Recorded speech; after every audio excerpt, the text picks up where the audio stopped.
Hello everyone, welcome to our ministry moment for this week as we continue our Lenten journey as we're getting further on into Lent. This week I was thinking about the pace of Lent. I've talked before about how Lent slows us down as we prepare for Easter and how the rest of the world seems to sort of rush on by, and Lent is a gift in itself in that slowing us down pace.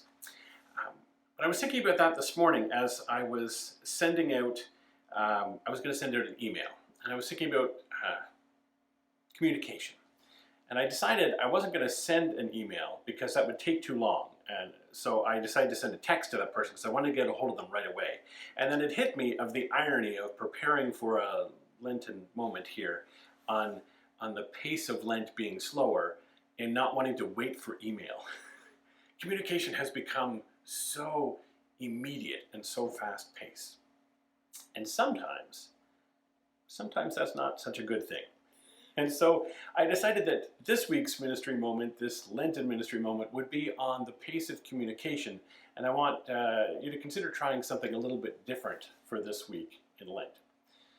Think about somebody that you maybe haven't spoken to in a while, or maybe somebody you speak to all the time, but you would just like to spend first a little time in prayer for. Someone in your life, whatever reason, they don't need to be in need, just someone that you would like to bring to God, and spend a little bit of time in your day just thinking about them and lifting them up to God. It's a wonderful thing to be able to do for the people that we love and care about all the time. But once you've done that, then I want you to take some time to write them a little note.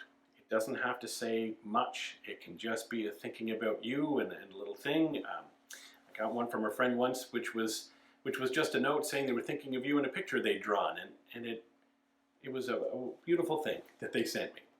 So pray for that person, and then write them a note and mail it. The sort of slowest form of communication that we have. And I think sometimes because we don't actually get notices that often that way, unless they're bills from the bank, they can be really powerful. And if you feel comfortable, mention in that note that you've been praying about that person and lifting them up, even if they're not Christian. I am often shocked at how much people appreciate that, even when they don't have faith of their own, because they know it is meaningful for us.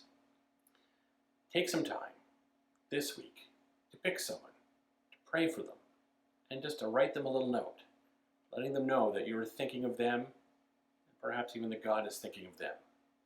Take some time in this slower pace of Lent to slowly communicate with someone who means something to you. Take care, my friends. God bless. I will see you again next week.